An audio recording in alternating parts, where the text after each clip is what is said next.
This episode of the Boss Rush Podcast is brought to you by, well, you. If you want to learn how to support the Boss Rush family of podcasts, head to bossrush.net or our Patreon at patreon.com/bossrushmedia. Thanks for helping us build something better.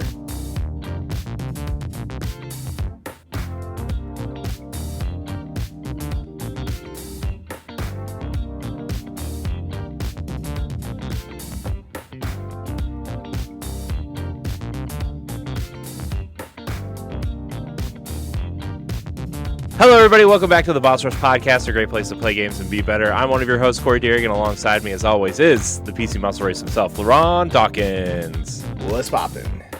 Hello, LeRon. Hey. It's good to see you. I'm doing the people a favor. It's back to my normal dress code. You are. Good. Good. You know what they say. The less clothing, the better. It's freer. It's freeing. It is freeing. Yes, I am wearing shorts below the camera line. Yes, I am. I'm wearing appropriate shorts. That's fair. Also joining us is the mad pharmacist herself, Stephanie Klimov.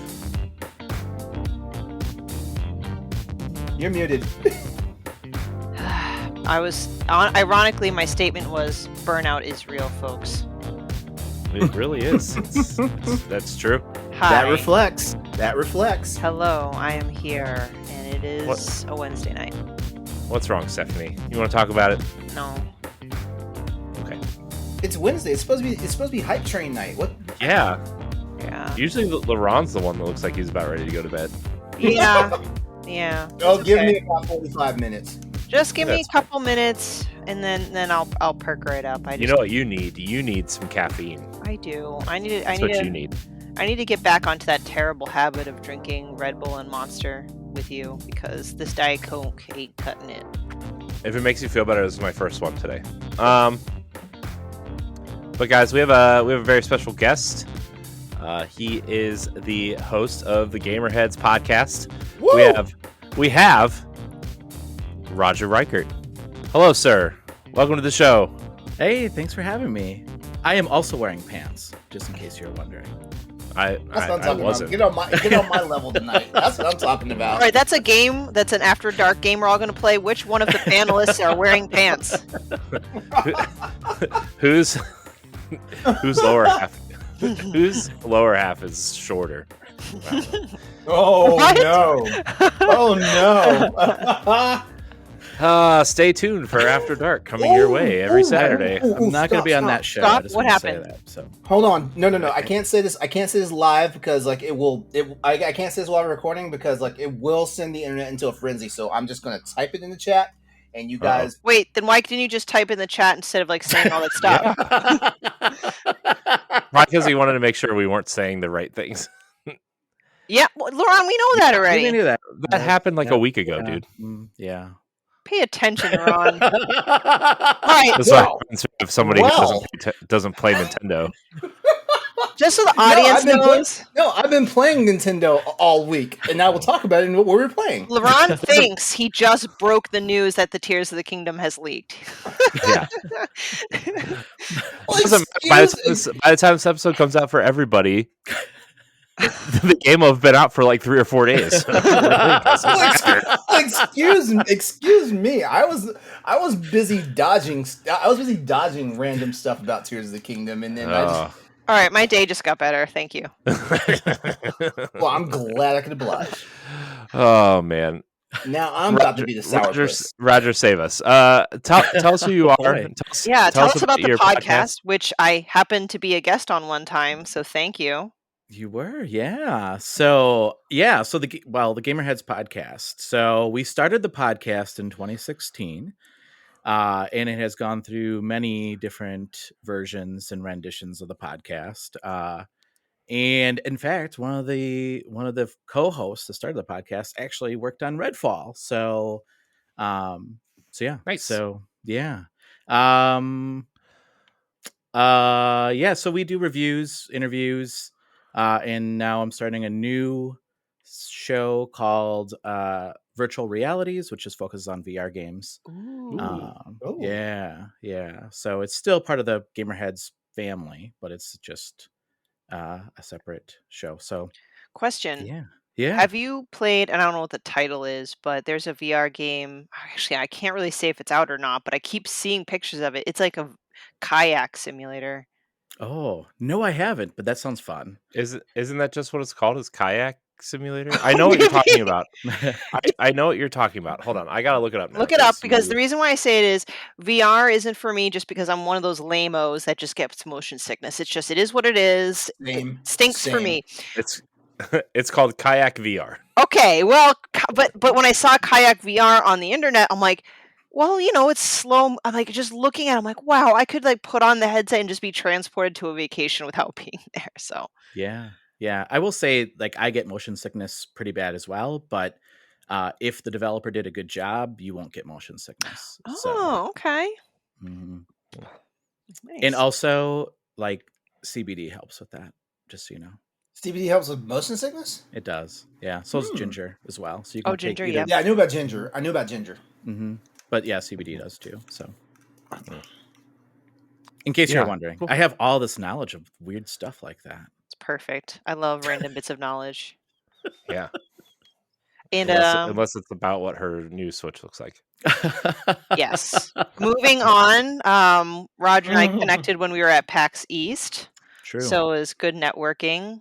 We all kind of connected through this accidental email where I forget if it was like a publisher. Oh, were you part of the Platonic email? Yes, I was. Yeah. Me too. Yeah, that was fun. That was fun. And then so I reached out to Steph and I said, "Hey, you're from Boston," because you said, "Hey, anybody wants to know any kind of restaurants to go to, let me know." And I said, "Cool. I don't know Boston. Where's some good places to eat?" And then what's really funny was I was just sitting at a table, and then I heard one of your colleagues, Pat, say, "Hey, Steph," and I was like, "Are you the same Steph?" I know, as fate would have it, we were in the media room at the same time at the same table, and like, "I'm Roger." I'm like, "Oh my gosh, you're the Roger!" The Roger. Yeah, the only Roger on that email list, I guarantee you. And here we are. And here we are. Here we are, hanging out, talking about games. Mm-hmm. Yeah, it's gonna be a good time. So I want to know, like, I feel like now, especially in like 2023, everybody feels like they need to have a podcast or something, which I mean, we have several, so I mean, who are we to say? But like, what made you want to do a podcast? What made you want to start it? What made you want to do it? Oh, yeah. Besides, so like, a general love of video games and friends and whatever. Yeah, that's a good question. So my friend Matt, we worked together in IT, and he turned to me and he said, "You want to do a podcast?" And I was like, "I don't know anything about podcasts." He's like, "It'll be fun. Let's just do a podcast." So that's how I got into podcasting. But we did want to do something different than what's out there. Originally, we had like a hot topic, and we would talk about hot topics and debate those hot topics. And then the shift kind of moved from that to more of like interviewing developers along those lines. And I think the other perspective that we have is, like, Matt was a developer. I'm not a developer. Well, I kind of am. I mean, I worked in IT, and what I do for a real life job, because like I know this is shocking, but I don't make money on Gamerheads. I know that's pretty shocking. It's not my full-time job. I know. It's not shocking to anybody here on this panel. It's not. Yeah. Yeah. So what I do for a real job is I'm an instructional designer. So I actually make games that none of you will ever play, because I make them for my company that I work for people that are learning new software, or for new roles in their career, if they're starting or onboarding with the company. So I make games. Actually, I'm making one in Unity right now. So, but you'll never play those games. So Still super Why cool. not? Put them on Xbox. I'll play them. You would never want to play the games. That sounds really fucking cool, though. It is cool. It is a cool gig. And then also I get to do like voice acting as well in a lot of our stuff that we build. So yeah. So, and I also get the podcast too, which is pretty cool. So nice. Do you make any cool? Do you like do any cool voices, or do you just use your regular voice? I mean, I guess define what cool voices are. Like, do you Do you change your voice at all? Like, I mean, I do you I like do. now when you drag the snipper whopper over here and it makes your doohickey? I don't know. I do have I do character voices. Yeah, I do.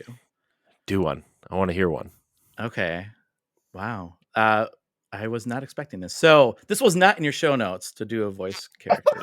Well, you didn't Oh, you were well, voice actor. That's true. That welcome is to true. the That's pod. fair. Welcome to the pod.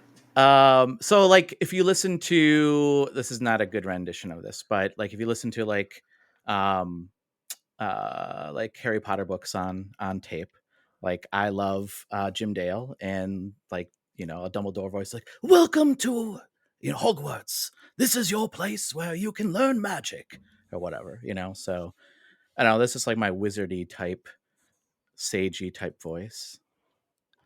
I like a good wizard voice. Yeah. So and I have like weird voices. Like I always like make fun of my coworkers, and I have voices for each one of my coworkers. So I'll say like, "This is what you sound like to me. This is how you sound."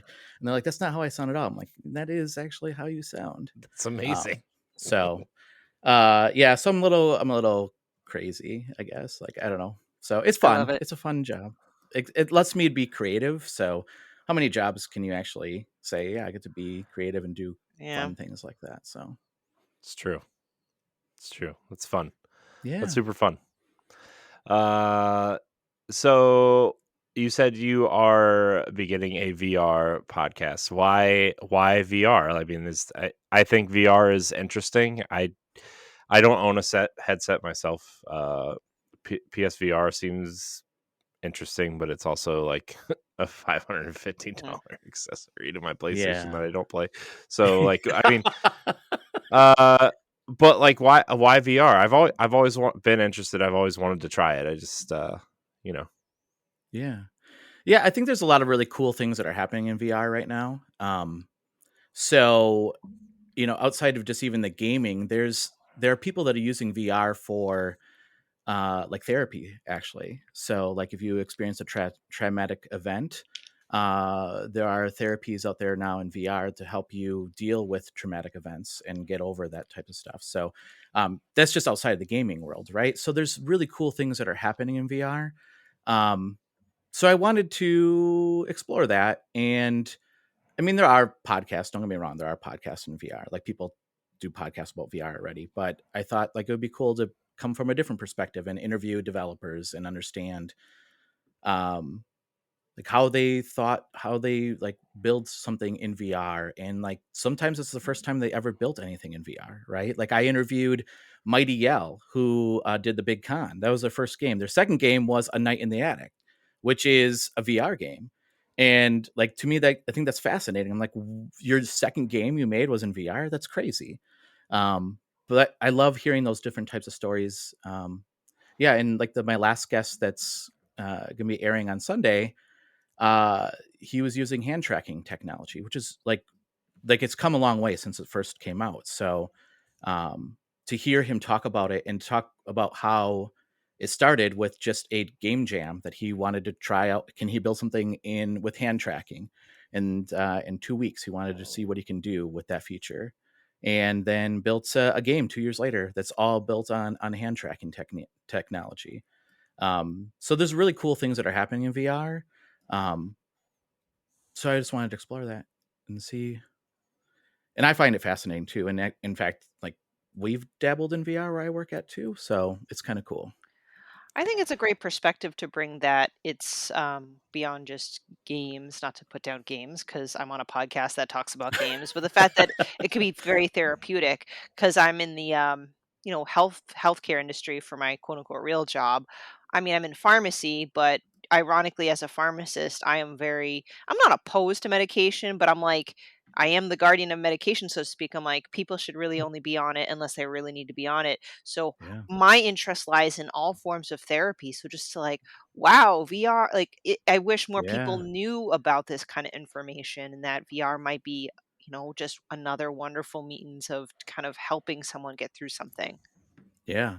And Listen it, here, oh, listen go here, ahead. gatekeeper of medicine. Like Oh, I wow. want my Percocet. Mm. Mm. But yeah, I mean, like it's also can like train you to do things that maybe you don't have to do, like before you do something in real life, right? Like I think of like Yeah. we're not this far yet, but like eventually it would be cool that people can perform surgeries in VR or AR, right? Before actually performing them on Human. in real life, right? Like on Mhm. human, right? So but you know, like even veterinarians or whatever, like there could be some really high stake jobs out there that could really, you know, learn a lot from VR if it's used properly. Well, that'd be great because when I learned how to suture, I practiced on a banana. Wait, what? Hmm? You know, when you suture a wound, like stitches, Mm. one of the You first. said practice on a banana. My mind completely went somewhere else. I was very Oh, confused. ouch. No, like an actual fruit banana. I was just suturing on a banana. Anyway, Anyway, VR. I don't know. I don't like that word. banana? I don't. You don't like bananas? Suture. I love bananas. Oh, Corey likes bananas. I do. I eat 2 a day. That's a lot of potassium, dude. Why am I It not is. surprised? What? I like a good banana. Okay. I bet you do. do. Okay. So, but yeah, that's me. If you want to be a Patreon producer, head on over to patreon.com/bossrushmedia and find out which tier is right for you. Our Patreon producers at the $5 tier or higher for this month are Adriel Munger, Austin Campbell, Celeste Roberts, Christian S., Sana Dierig, Francisco Santillan, and Rebecca Jewell. Thank you for your continued support. I don't know how to transition out of that. I'm sorry. I'm trying. We got stuck on bananas, so you know it's that's how we get. That's what happens here. Well, Roger, we're happy you're here. We're glad you could join us to kind of get back to I would feel like an old school episode. I feel like the last few have been so kind of different. So we're gonna talk about what we've been playing. And Roger, since you're our esteemed guest, you get to go first. Oh wow. Well, thank you. So the first game I'm going to talk about 2 games, and then probably the second game. I think Corey, you probably played this game as well. But the first game is one of the VR games that I'm actually reviewing, and I talked to the developers about what it's Rogue Ascent. So it does use the hand tracking technology, and it's a roguelike in VR. It's all procedurally generated as well, which is fascinating. And you shoot guns, and your guns are your fingers, and you just point your fingers out, and you're holding guns in VR, which is amazing. It's so cool. Besides that, you also have special powers you can use. You have shields that you can block with as well, based on like your hand gestures. And it feels like, if you've never played a VR game before, like this is a game that you should play because it's so different. And before the show, like we were talking about motion sickness in VR, or maybe during the show, I don't remember. But I will say, like, and I said this before, like if a developer does it correctly, you don't get motion sickness. And in this game, you're zipping around in the room, and I did not get sick at all. So it's Nice. really a great game. And the other thing, like so, you know, probably all of you too, you get emails saying, hey, do you want to review this game? And when I first got the email, I thought, well, this is probably just a demo of like how this tech works, right? But actually, it's a full game. It feels like a console game. There's boss battles in it. There's several different levels. There's gun crafting and different guns. There's like, I think he said like 60 different guns or something in this game. It's pretty crazy. And I've just scratched the surface of it. There's like so much in this game. So yeah. So if you have a VR Quest, it's on a Quest right now, because that's the only VR that's actually using hand tracking technology right now. You can get that. It's going to come out on the 4th, May the 4th. Yeah. I almost Yeah. went like this, but that is Star Trek, and LeRon would have wrung my neck. Yeah, Getting it wrong. wrong franchise. Yeah, exactly. I'm like, wait, that's not it. So that's Rogue Ascent. The other game I've been playing, and I'm sure I'll talk about more on the podcast, is Redfall. So that's the new game that's out on the Xbox. It's on Game Pass right now. And it boasts the idea that you can play either single player or multiplayer, and you can have people drop in and out, and you hunt vampires. And I mean, I'm having fun with it. I mean, I think it's really fun to play with a bunch of people. It does have its issues with, I think, world building. I think they could have populated the world a little bit more. But I mean, it's only been out for a day, and I'm enjoying what I played so far of it. So Yeah, on that note, like I've also been playing Redfall a little bit. I've probably played about 2 hours. I would say, like, my biggest thing is, like, I'm so used to playing Destiny, which is fast and kinetic, and runs at 60 to 120 frames a second, and everyone's moving fast and stuff. And this is, like, I think a lot of people with Redfall, and don't get me wrong, I don't think it's a great game. I don't think it's terrible what I've played so far, like the internet seems to think it is, right? But, like, I think a lot of people look at this and see shooter and vampire and, like, a looter shooter, and think it's going to be fast paced with a lot. Like, I think a lot of people think this is Borderlands with vampires, right? And yeah, I don't think it's that. I feel like the characters are, if you took Corvo from Dishonored and broke up his ability wheel and separated them into classes, and you have to be stealthy and methodical, and they put that in a multiplayer experience because they want you to work together with the different powers and the different weapons and stuff to take on these cultists and vampires and stuff. I ran into an issue where, like, there were some AI issues where, like, I would come up to the enemies and they wouldn't react. Like, that was one of my very first experiences, and I was like, oh my gosh, if this is, like, hopefully that they address this or whatever. And also, the game only runs at 30 frames a second, which I prefer 60. I know a lot of people don't care, but that's just a nitpick by me. I do think the shooting Not feels just a nitpick by you. I know. I'm just saying, like, the telemetry shows that a lot of people actually prefer, what is it? Not performance mode. What's the other one? Fidelity mode over performance mode. Yeah. And they actually switch it if it's on performance mode, which is fascinating. Like, over 70% of people will do that. yeah. But I think the shooting actually feels pretty good. I think the weapons feel good. I think the powers are interesting. I just picked the first guy on the screen because I wanted to get into it and start playing before, I did 1,000 other things between then and now. But I think the vampire stuff is cool. It reminds me a little bit of Destiny when they introduced the Hive Guardians, and you had to kind of kill their ghosts to actually eliminate them. And you need to have a stake on your weapon to make sure you can, at least stake the vampire through the heart. And the death animations of the vampires is actually pretty cool. Yeah. So yeah, I don't think this game was ready to be released, but I think they have an interesting premise.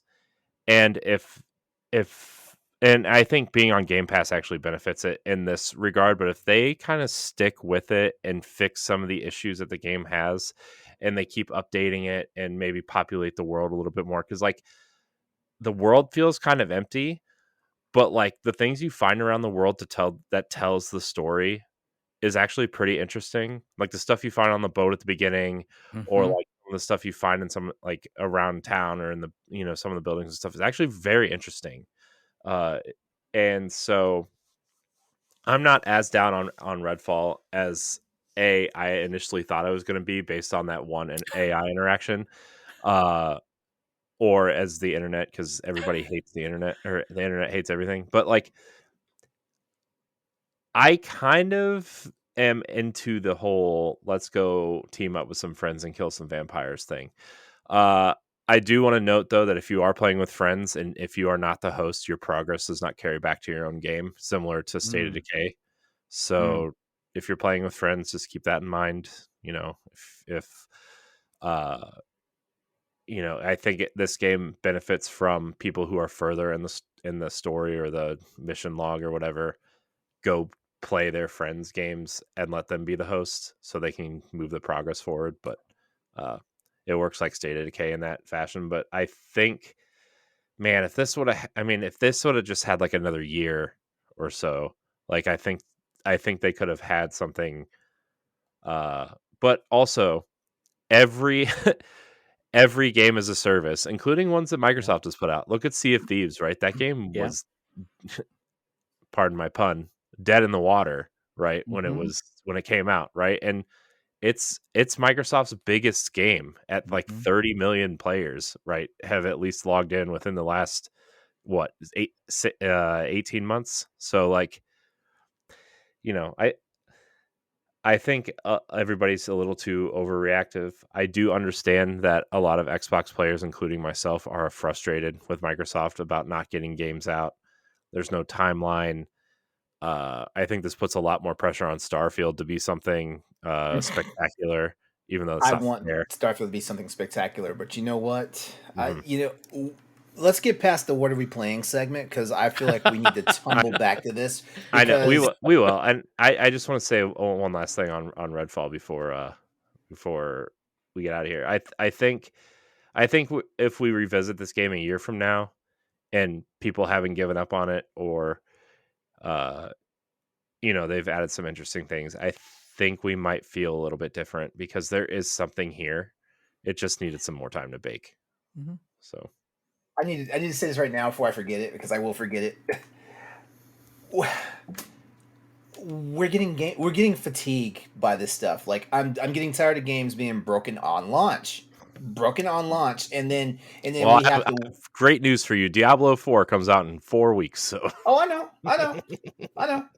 know. Hopefully they're doing right with all this beta testing and stuff like that. But honestly, like, because I just sent this to Andre, you know, my buddy on Crossroads. I sent this to him, and like there was basically a whole month's worth of games that were listed that were broken on launch and stuff, and it's crazy, you know, broken on launch or unplayable and stuff like that. So you know, like, I get it, you know, like.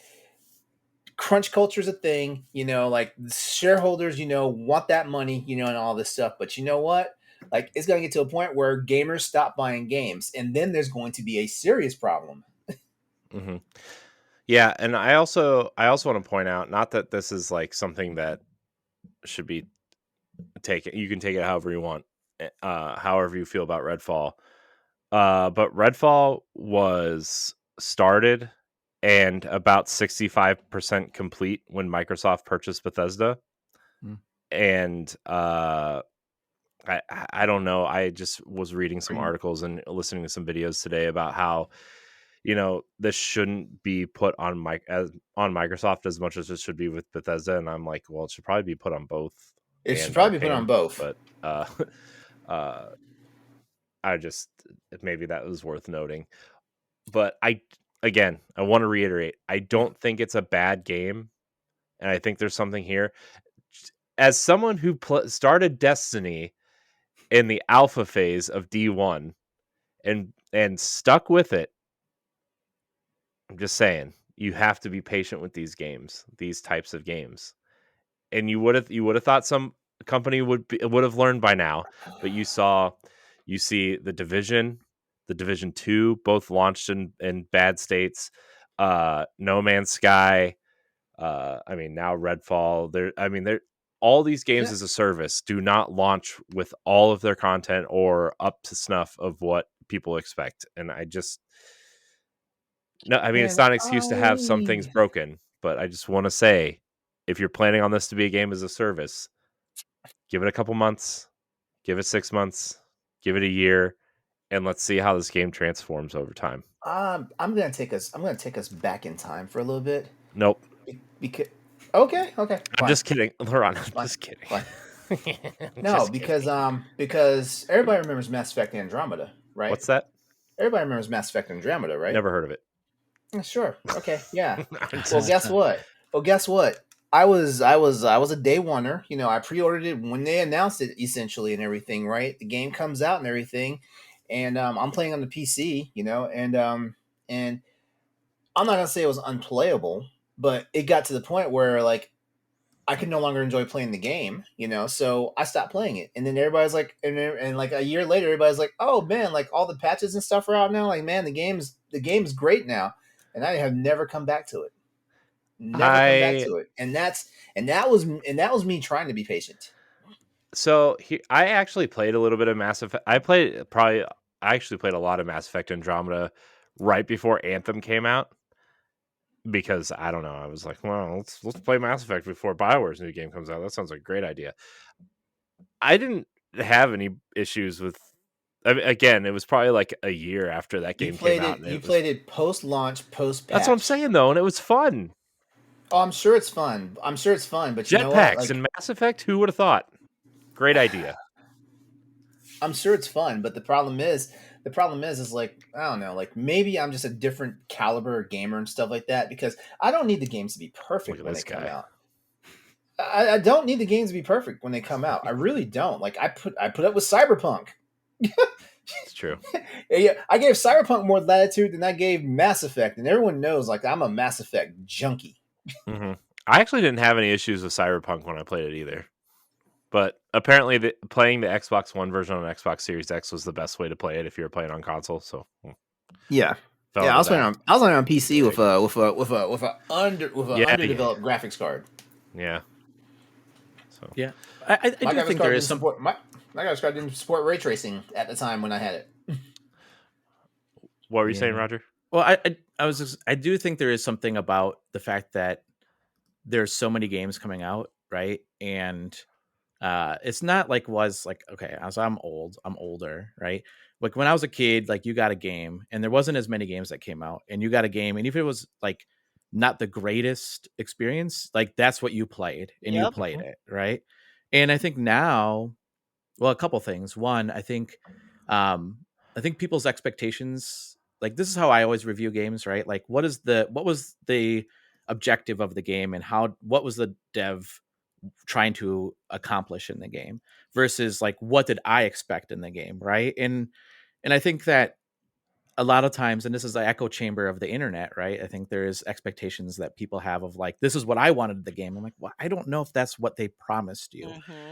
Not saying that that's not the case with Redfall. I do think there are some issues with Redfall, but I also do think that it is very cool, and I say cool like in quotations, right? Like everybody just jumps, and Corey, you said this too, right? Like everybody just kind of dumps on a game because that's the cool thing. That's what cool kids do now, right?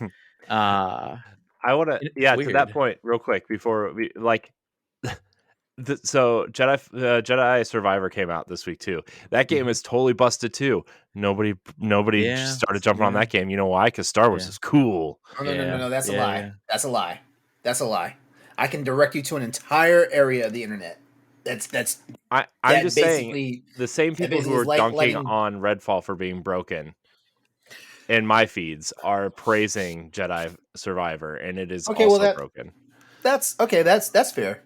That's fair. But honestly, I don't know. Like I feel like I feel like just like like we have games on Switch that come out that are horribly broken and they still wind up not just being the top selling Switch games but also Pokemon. propel the Switch sales like to new heights and stuff like that. That game released and all of a sudden Nintendo set a new record with the Nintendo Switch sales. Stuff like that. You know, Yeah. the internet and the gaming community is weird. Gaming I culture love the as internet. the gaming culture as a whole is kind of it's dysfunctional, and stuff like that, It's the best. because we swear up and down like we want games to come out and be enjoyable, be playable and stuff like that. But we pick and choose what we're going to like crucify versus what we're going to like prop up. And a lot of times like people are propping up the games that don't even need to be that should not be propped up because they have like very bad problems. And you wind up going to Metacritic and seeing like actual critic scores that actually reflect that there's a problem. And while at the same time, games that are rock solid, have a hard time fighting because there's some other, there's drivel out there. Unfortunately, it's this just simple, not to be reductive, simple concept of human bias. And that's the most blatant form of bias, and these people have this much self-awareness, and I'm holding up a big fat 0. Yeah. I mean, I'm a gamer. I love gaming and stuff like that. But my roommate, he bought Star Wars Jedi Survivor day one on Steam, and this guy has the cream of the crop, like PC setup, as far as hardware and stuff like that. And he told me the next day he demanded a refund from Steam and got his money back from it because the game was unplayable with a 4090 graphics card and a 5950, Ryzen processor and all that stuff. And I'm like, I have practically almost everything he has except for the amount of RAM, and I don't have a 4090. I have a 3090 though. And if he's having trouble playing that, I'm not even going to try and play Star Wars right now. And I wanted that game day one. Yeah. I'll also say just one other thing on this topic, and I don't mean to keep us too long on this topic, but it would be interesting because I grew up in the era of Atari. So like that was my first system. Well, actually, my first system was a Pong machine, but then my real first system was an Atari. My first system was Atari 2600. Yes, 2600. And you would look at the artwork on the box, right? And you'd be like, "Oh my gosh, this game's gonna be amazing!" And then you play it, and it's nothing like the art on the box, right? So I don't know. Like I feel like maybe I'm more, I don't want to say forgiving, but at least more like in awe of where we've come in like a short amount of time. And I always wonder, like, if we, and I know like games they're much different than they were in the Atari time. But if like if you were to take the general public and put them, never experienced Atari and say, here's an Atari game, look at the art on the box and now play it. Like, talk about expectations. They'd be like, this is nothing like the art. This doesn't look like this character at all, right? Correct. remember taking Pac-Man for the 2600 home? Yes. After having the arcade experience? Yes. Yeah, well, even that, right? Like just the difference between the arcade and the console game was so different. Yeah. Like Donkey Kong too. Like Donkey Kong is fantastic in the arcade. The early versions of Donkey Kong, like on console, not great. Yeah. So. True. Anyway, sorry, I will be quiet now. No, stop. This is good stuff. No. I like that we're having a really good conversation off of what we have been playing. I like this because really, like we need to analyze what's going on with gaming as a whole and stuff like that. I'm not going to completely blame the developers for the way games are, even though I will say, like, having games ship poorly optimized, no matter if it's for the Xbox Series X, the Xbox One, the PS4, the PS5, the PC, having games ship out poorly optimized is not the way to win. It's not. Yeah. And these are supposed to be big titles, right? Redfall is like Xbox's big one next to Starfield, and Star Wars. I mean, I don't need to beat that dead horse, but. And here's the crazy part about it: Star Wars got a hard delay and then a soft delay. A 6 weeks delay, yeah. Yeah. Yeah. So, but look, the mouse wants his money. We gotta push that Star Wars. The mouse is making money. They keep popping Ron DeSantis in his mouth. They're making money. Oh boy, yeah. I saw somebody tweet out today.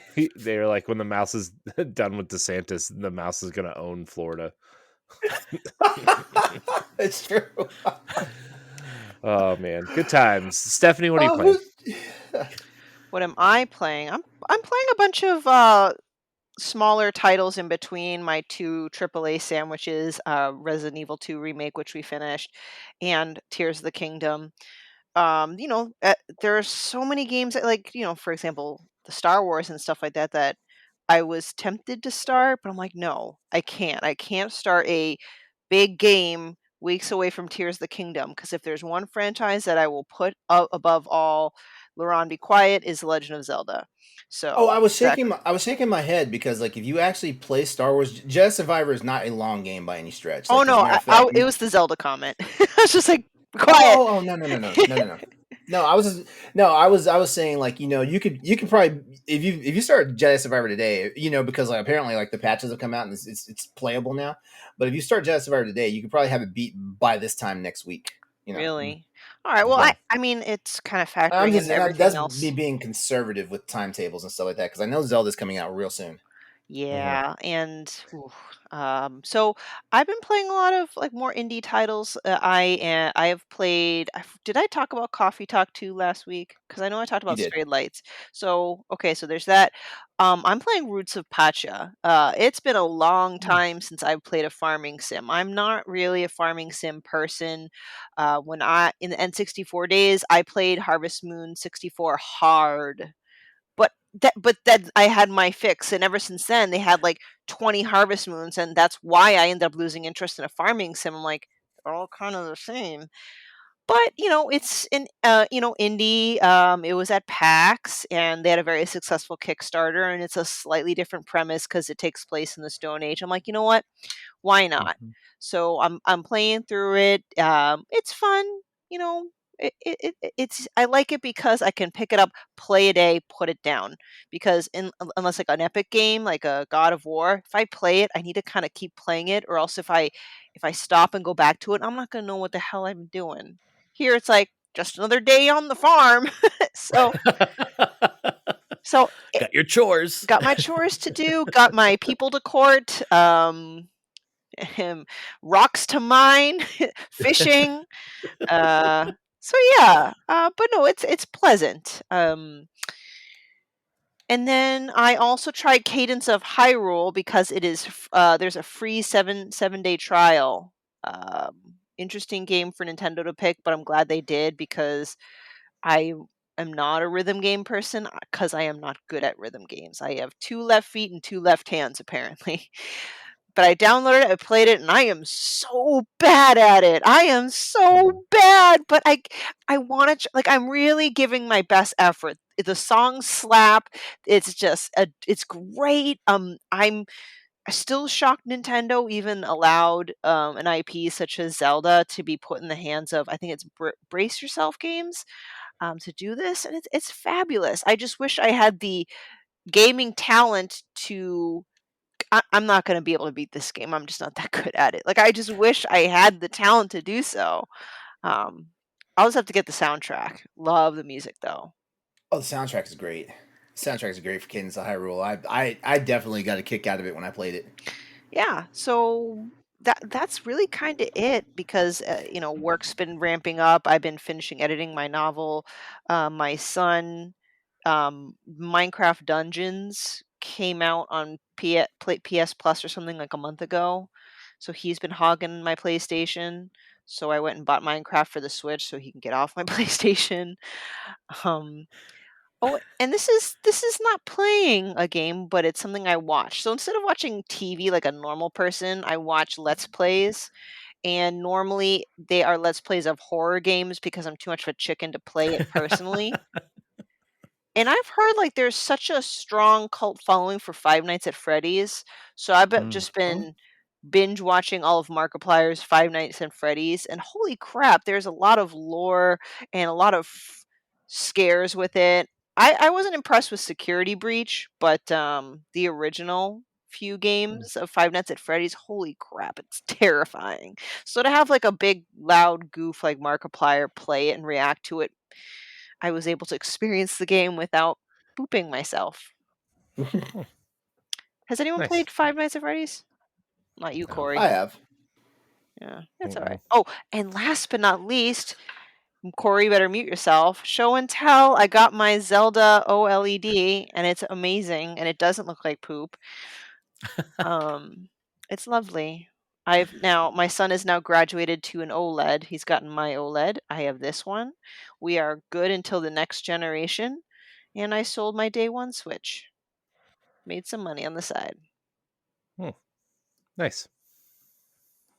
LeRon, what are you playing? I'm still playing the games that I was playing last week. So that's Advance Wars 1 and 2 Reboot Camp. I gotta say, like I'm still enjoying myself and everything. The game is fun. I I don't remember Advance Wars being this hard. Like, there's been so many times. Oh, and they have this new feature now in the game where it's called Reset the Turn, which means basically at the start of your turn, if you realize you've made a mistake or you've goofed something in your tactics and whatnot, before you end that turn, you can reset the turn and go back to the beginning of it. Yeah, I've done that quite a Fire Emblem implemented that a couple entries Okay. ago. So Yeah, I've used that a few times, in missions. I've also like just completely surrendered and started over on the mission. Like, I don't remember the game being this hard, but then again, it's been a long time since I played it because once Advance Wars Dual Strike came out for the 3DS for Nintendo DS, I'm sorry. Yeah, wait. Yeah, Nintendo DS, yeah. Once Dual Strike came out, like, I stopped playing Advance Wars 1 and 2. So I just do not remember these games. And the crazy part about Reboot Camp, you have to beat Advance Wars 1 to unlock Advance Wars 2. Because I would have just went immediately into Advance Wars 2 because Advance Wars 2, you had your different picks of the COs and stuff like that. And yeah, but I'm still having a lot of fun and stuff like that. I'm like, man, like, where are all my units at? Because I'm so used to like all these expansive units from Mass Effect, from Advance Wars 2 and Advance Wars Dual Strike. I'm used to those, and I'm like, man, wow, it's so restricting on this first one, but it's still a lot of fun, How long of a game is it? Generally speaking. Actually, you can drop some hours into it. Let me see something here. Advance Wars 1 gameplay length. Look at time. The main story can be beaten in just under 15 hours. If you do all the extra stuff, you're looking at a 24-hour game. And if you're being a completionist, 30 hours. Oh, wow. Okay. That's a nice healthy but not too bloated at all. That's good. Yeah. Nice. Yeah. I'm still in the Monster Hunter train, so yeah, I'm working my way up. I did play the title update 5, the main monster for that, which is a Matsu, and that's pretty fun. I've only fought it once though. That's the thing. I only fought it once, and the team I was with, we crashed and burned. Everybody got clapped, so that was a thing. But yeah, I've been doing a little bit of catch up too though, because like I didn't play none of the last title update portion of it, so like there's some content that I have to go back through and like just get caught up on that and stuff like that. What hunter level are you, LeRon? I am don't give me the lying. I'm somewhere in Master Rank. I know I'm above Master Rank 150. I know that. I want to say I'm like Master Rank 157 or something like that. Hunter rank, I'm in the 300s now. Isn't that insane? The few times that I've played with LeRon, it would show like his hunter rank is like in the hundreds, and I'm like rank 2. It's great. Rank means nothing. Rank means nothing. All rank does is just allows you to play different monsters. LeRon, are you a fan of Monster? I mean, are you like a fan of the series? Yes. So did you play World of Monster Hunter? Wasn't it? Oh yeah. World is my favorite. I got a couple of friends that they just started playing Rise, like that's their first Monster Hunter game. And I've actually thought about like the next time World goes on sale, I think I might gift them a copy of World so I can go back to Monster Hunter World to play. Yeah. Well, that's so weird to me because of the fact we just talked about this with other games for service, right? But like these games really are like, you can play them solo, but like they're really supposed to be played with friends, and like the idea is that they keep building onto the world. But like it's weird to me that you go from Worlds and then you jump to the next one, right? Like I jumped on and Monster Hunter Tri for the Wii. But that's my least favorite Monster Hunter game, honestly. It's not great. It doesn't have anything to do with the fact that it was on the Wii or anything like that. It was just when playing the other Monster Hunter games previous to this, like the Wii was a new platform and stuff like that, so Capcom didn't put a lot of content into the game. Yeah. So like I wound up after like 100-something hours, I wound up just stopping. Where like most Monster Hunter games, like I cap out at over 900 hours. Yeah. Well, that's the weird thing. That's like my right. That's why I wanted to like. It's weird to, like you said, you played 900 hours of like Worlds, and then a new one comes out, and then you pay another 900 hours, and that it's just so Yeah. fascinating to me that these games are really games of service, They are. and yet they come up with new ones all the time. That's fascinating. Yeah. Like I tell people all the time, like I don't usually stop playing the whatever the current Monster Hunter game is until the new Monster Hunter game comes out. And I think what's kind of cool about World and Rise for the most part is that they have basically the same mechanics. I mean, there are some things that are hyper tuned in Rise that are different in World and stuff like that. But you can go from one game to the other and play them back and forth, and there's not too much of a disconnect and stuff like that. Now, going back to any Monster Hunter games previous to that, there's a disconnect because Legacy Monster Hunter plays nothing like Generation 5 Monster Hunter. Yeah. So that's pretty much it for me. There's Star Wars would have been the game that I was gonna say I was gonna be playing this week, but just hearing what I've heard, and having someone who actually lives in the house with me, and saying what they said, I was like, I will wait. I will wait. I will wait. I hate this. I hate to do this to you, Respawn, but this looks like a $40 or an under game for me now at this point. I hate to say it, but this is the punishment that I feel like developers and publishers need to understand. Like if the reviews come out and the reviews are not saying I don't care when someone on a review says it's a bad game because the story this or that, I worry about when they say we're having technical problems playing the game, and it's not just our pre-launch copy, it's our launch copies as well and stuff like that. When I see that type of stuff, that is the type of stuff that will prevent me from buying your game on day one. And I want to play Jedi Survivor, but I also need to make sure that I am getting my enjoyment out of it on a gaming PC that I spent a lot of money to play games on. Yeah. Yep, so that's everything I've been playing. And I'm playing some mobile games, Street Fighter Duel, which is fun, and I'm actually playing free to play. Like I can't say I have not spent money on the game. Like I've thrown a couple of dollars here and there just for some ancillary stuff, but I'm not actually I'm not trying to throw whale money at these games like a lot of people do on these pay to win games. Yeah, so that's everything for me. Nice. Well, I've been playing a few things. We kind of already went through Redfall, so I will skip that. I played a little bit of Jedi Survivor, and I couldn't get far enough to tell you if I like it or not because it crashed on me. It looks pretty. I mean, and the combat feels similar to the last one. Jedi Survivor kept crashing on me, so I just stopped. It's a pretty game. I am excited to play it when they fix it. So it'll probably be sometime after Tears of the Kingdom. So we might, if they fix it by then, we might do a book club on it. I'm not 100% sure, but yeah, it's interesting. But the game I want to talk about the most, guys, is Disney Speedstorm. And let me tell you, it is awful. It's terrible. Do not buy the game on first of all, if you are dead set in purchasing this game, a founder's pack of the game, do not buy it on Switch. It is it runs at 12 frames a second. It's just it was a very bad experience. Also, I don't know how many people know this or not, so this is a PSA for you guys.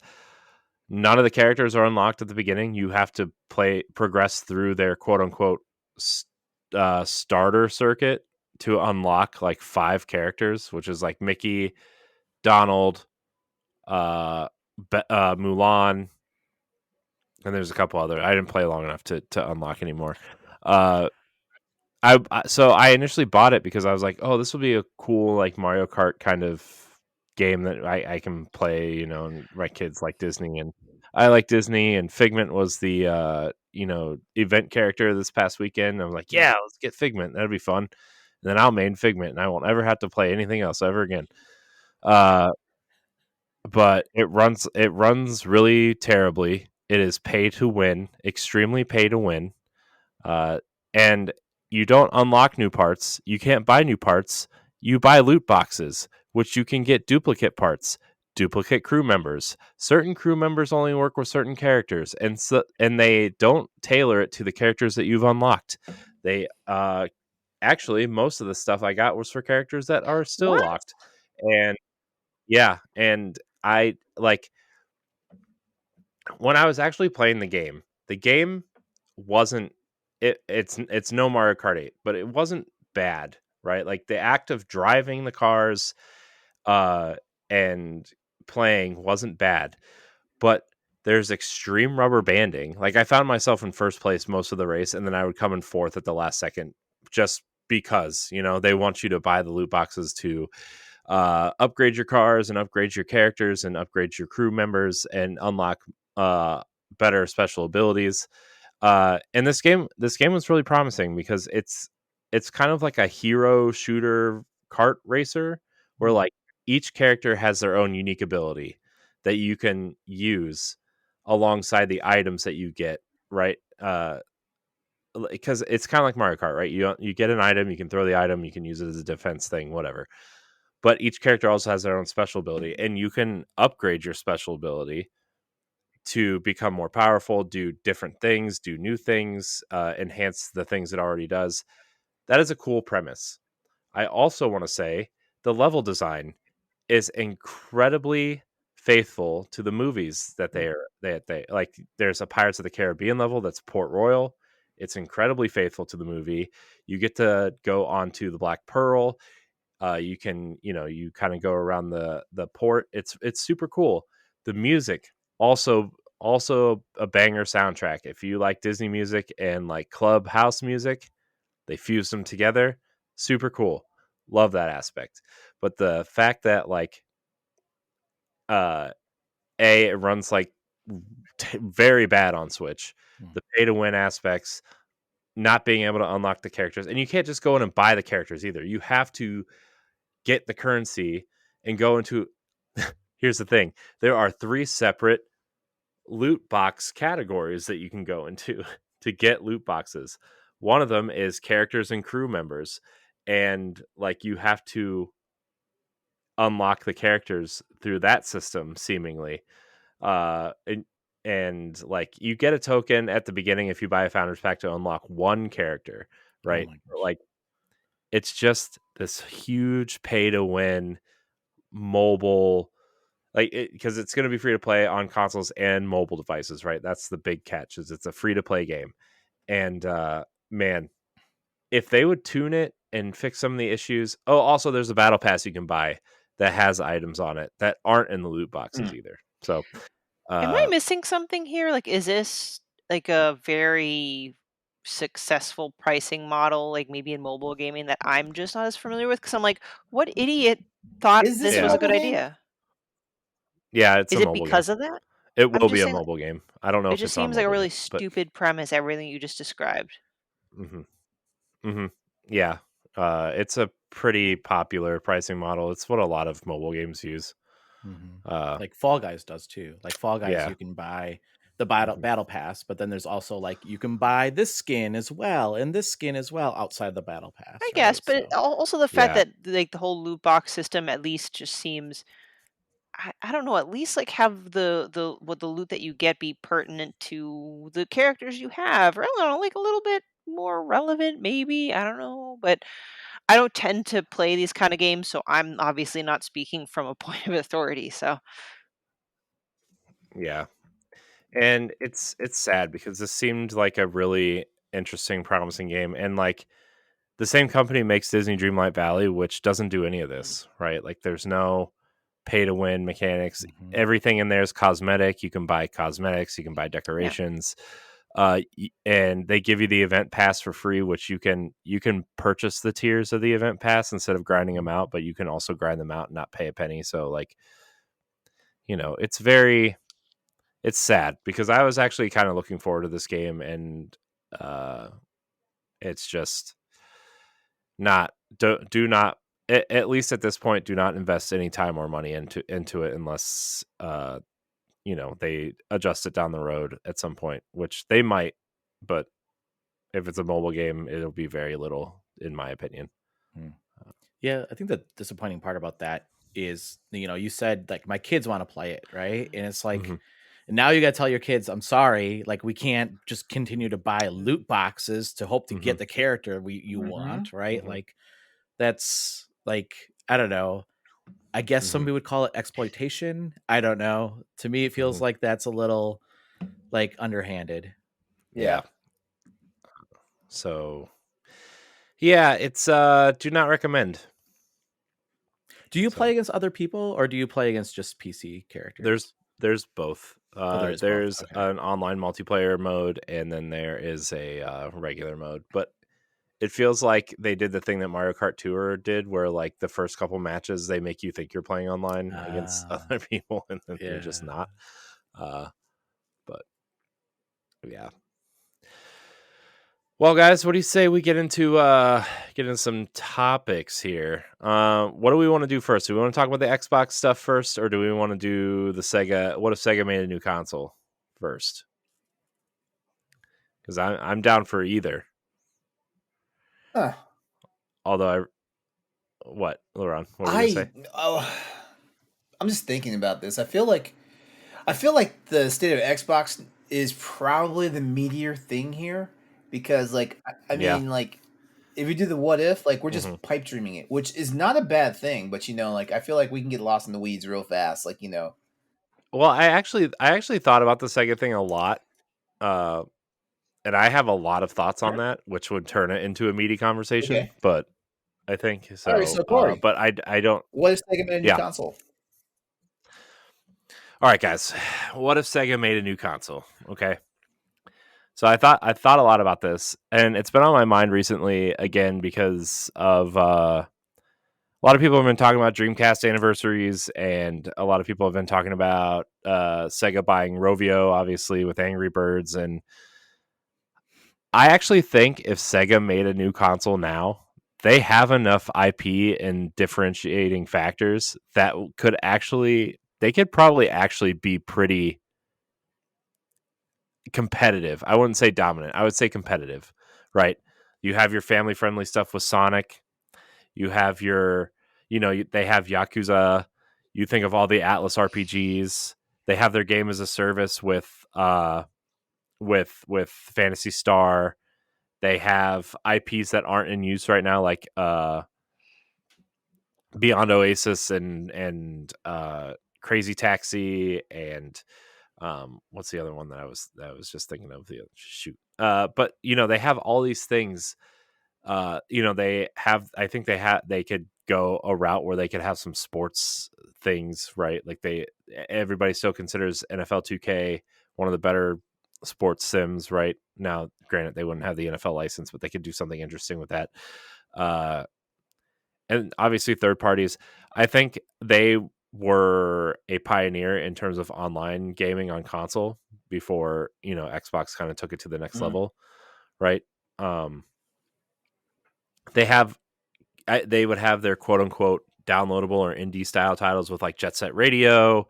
They have a racing game, Sega GT. They have two massive racing titles with Sega Rally and Sega GT that they could compete against Forza and Gran Turismo. So like they have a lot of things out there. Software, Billy Hatcher. though. I would think, and this is not me being Debbie Downer, like, hey, whatever you can bring on competition, I'm pro competition. But at the same time, you might have a great library of software, but I think it's hard to break into the hardware market.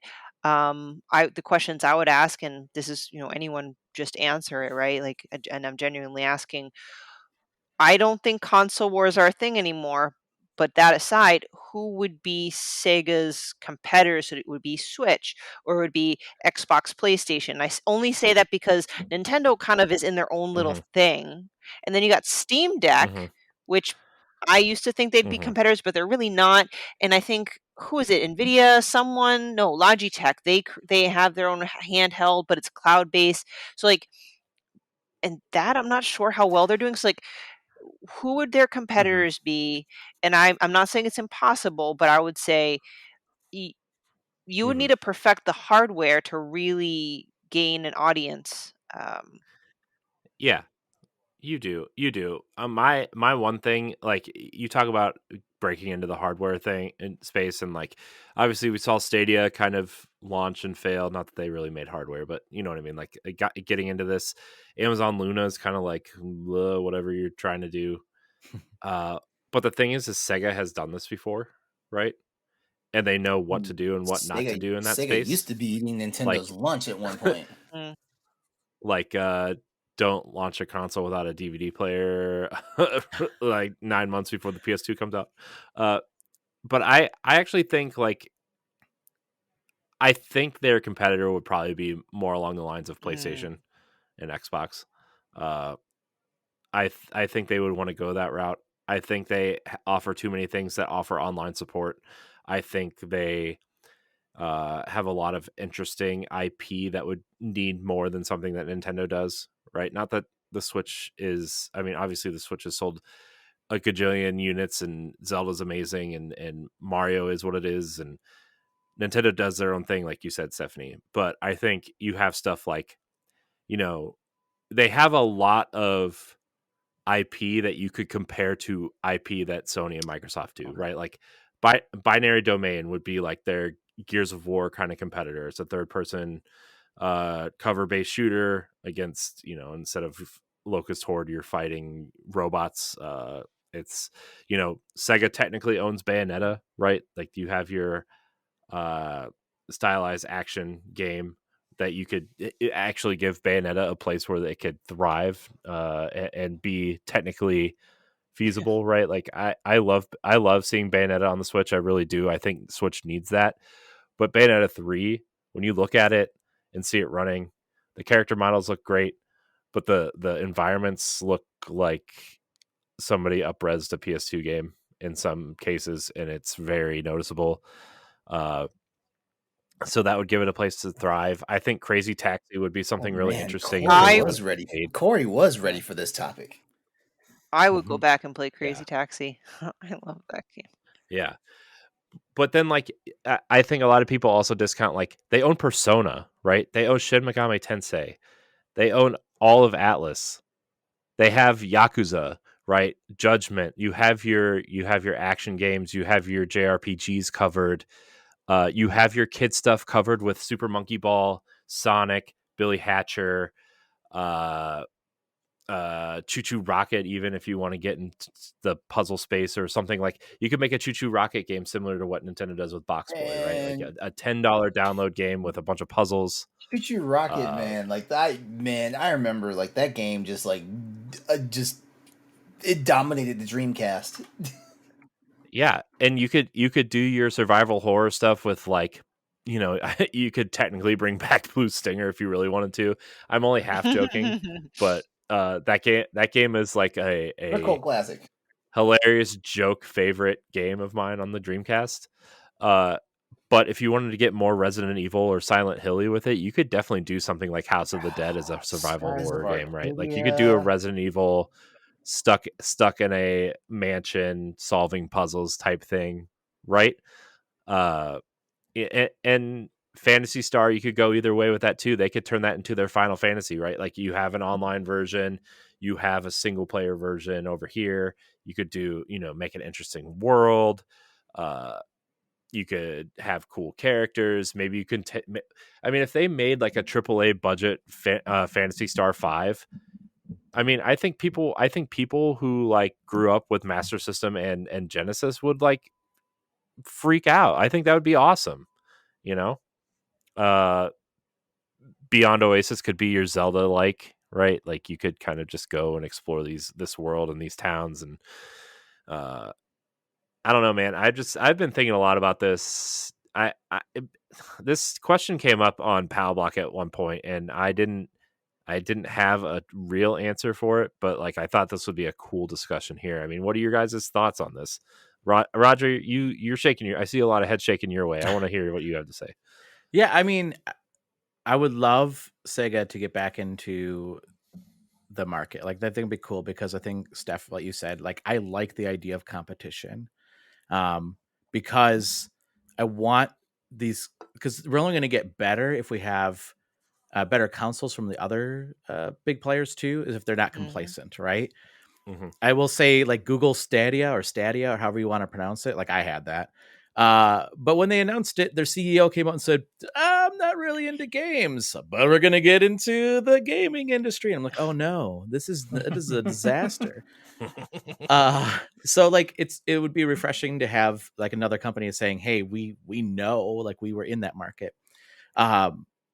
It would be cool. Like, I think from an investor standpoint, right? I think there would be some questions of like, do we invest in a company that couldn't hack it back in early 2000, right? And the industry is much different now than it was in 2000. And Sega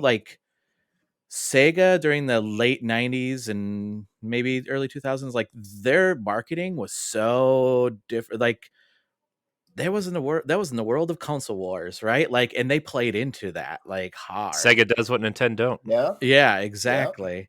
Yep. It would be interesting to see like how different they would market today, because I think, Corey, to your point, like those of us that grew up with the Genesis and the Master System, like we remember that, right? Remember those console wars, and but the generation now does not remember that. In fact, they think Sonic is Nintendo, right? Like I'm pointing over here because I have my amiibo. No, Roger, you're absolutely right, because that was going to be my next point. Is if Sega came out with a console, I know like older millennial and up will be like, hey, I remember when, I'm gonna buy it. Well, I don't know why I used to voice like that, but the younger millennial and Gen Z, like you said, they think, oh, Sonic and Nintendo or something, and they don't have the history of Sega Genesis. Like, what's that old? Like, do you think the younger generation would flock to a Sega system?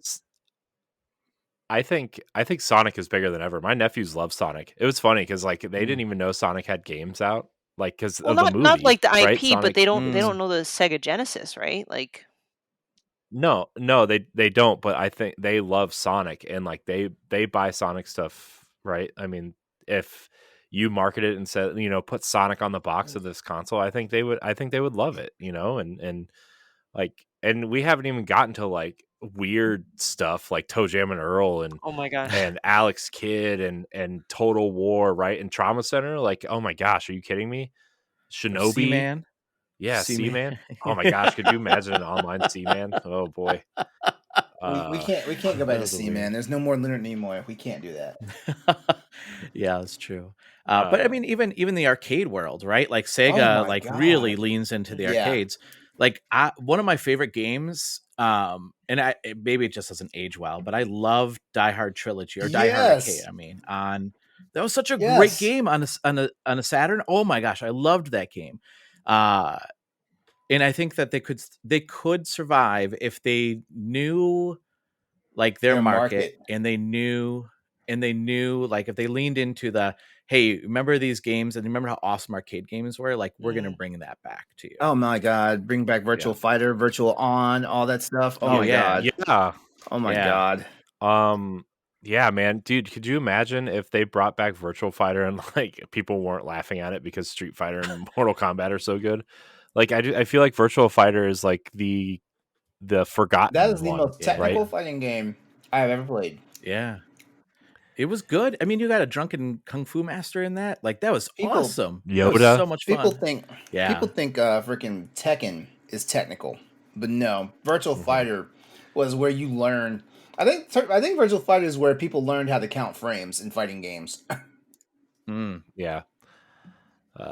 So I don't know. I thought it'd be an interesting thing, and like you could have your arcade racer with like Outrun, right? Like I don't know. I think there's a lot of cool things you could do with their IP that they own. Not that they would like, bring them all out at once or whatever, and they would have to be very methodical. And I don't know if their development capacity could handle all these IP at once, right? But like, I don't know. And then like they could get into a handheld or mobile market too. I mean, obviously Angry Birds is going to be a huge thing, but like they're pretty big in the mobile space too. Like you could have a a mobile Persona game where like you play the mobile game, you could unlock stuff in the in Persona 17 or whatever.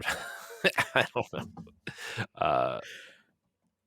Yeah, I don't know. I'm obsessed with this notion that Sega needs to make a new console and compete with these IP, and I want to know what it looks like. Again, R&D on a new console costs millions, if not billions of dollars, right? You got to ship it, you got to sell it to people, you got to launch it with the right set of games, you got to send your message. When do you do it? Do you do it in like a mid-cycle or wait till the next generation? Like, there's a lot to consider there, but I think if anybody could jump into the console market right now with the IP that they own, it would be Sega. And one more question. Do you think Sega would do better with like a handheld or a hybrid, like a Switch? And I'm only saying like a Switch, or would it be more of a high-powered workhorse type Xbox spaceship PlayStation 5? I think what you would have to do is highly consider what audience you'd want to cater to the most, right? And I think Sonic caters to a huge audience, but also I think you could probably get away with what Microsoft is doing with the cloud stuff as well, and say, hey, bring back Sega TV, right? Like they could totally do that and say, hey, if you subscribe to Sega TV, which is like in the 90s was like Game Pass before Game Pass, right? And like you could say subscribe to Sega TV and for this amount of money a month, and you get this catalog of games and our cloud gaming service. Ooh. And powered by Azure, which also powers Game Pass, and you'd be like, oh well, that's super cool, let's try that, right? Yeah. So I actually was thinking of that, right?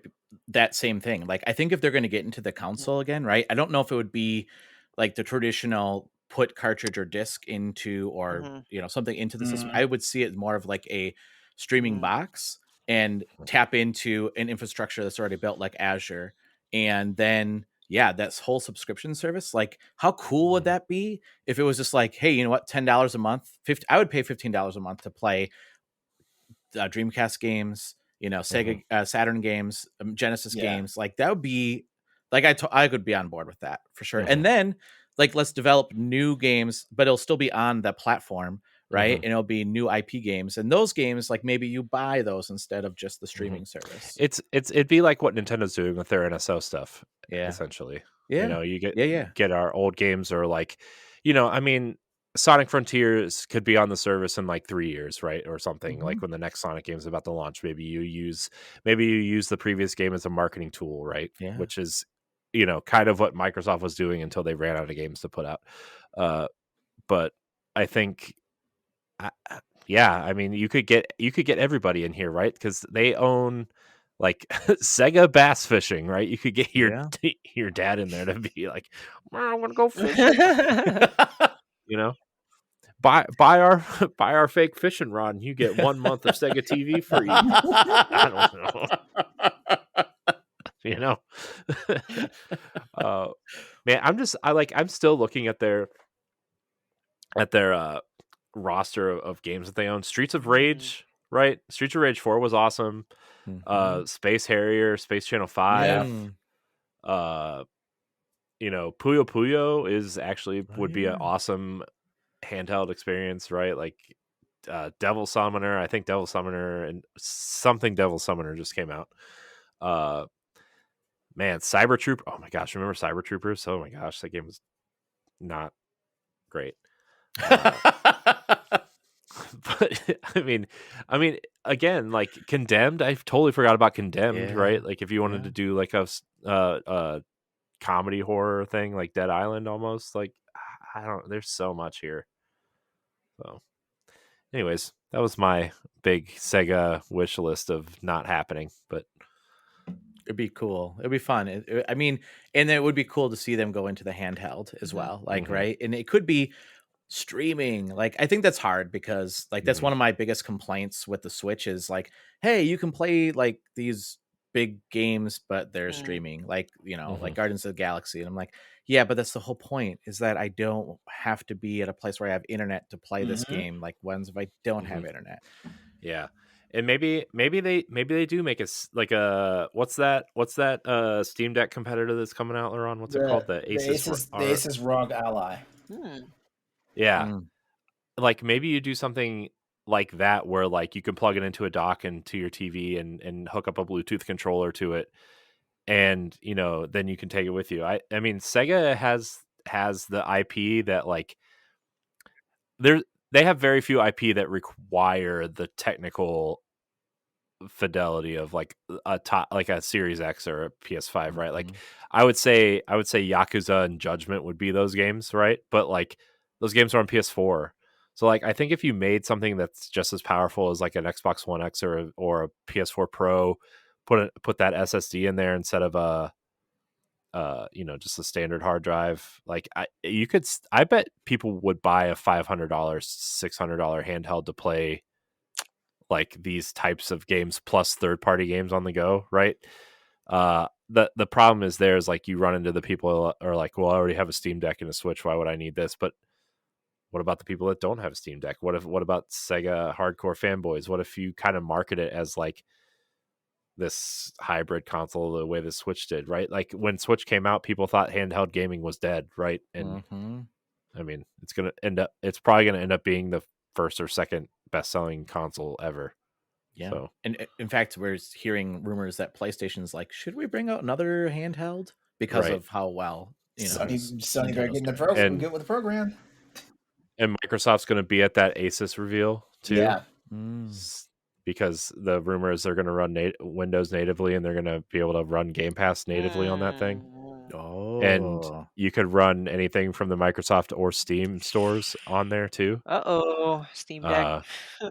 Which is why I'm glad I didn't buy a Steam Deck yet. Because that's the same thing I was thinking. Because man, like I was running to buy a Steam Deck over my birthday. Yeah. So I think that's I'm waiting for that because I want if I could play Destiny on that thing natively without having to do any kind of workaround thing. Bye guys. So yeah. So we've been going for an hour and a half. Do we want to end it there? Do we want to put a pin in it there? Just want to put a bow on it. This was pretty good. Yeah. Well, I mean, unless we want to rapid fire real fast, the most overrated, overhyped games. Oh my gosh, everybody's gonna hate me. Yeah, let's do it. Rapid fire. Oh, no. Rapid fire. Not ready. 3. Are you not ready? Okay, I'll go first again. We can save it then. No, I'm gonna go first. I'm gonna go first because I have 3. Okay. That everybody is gonna hate me after All this.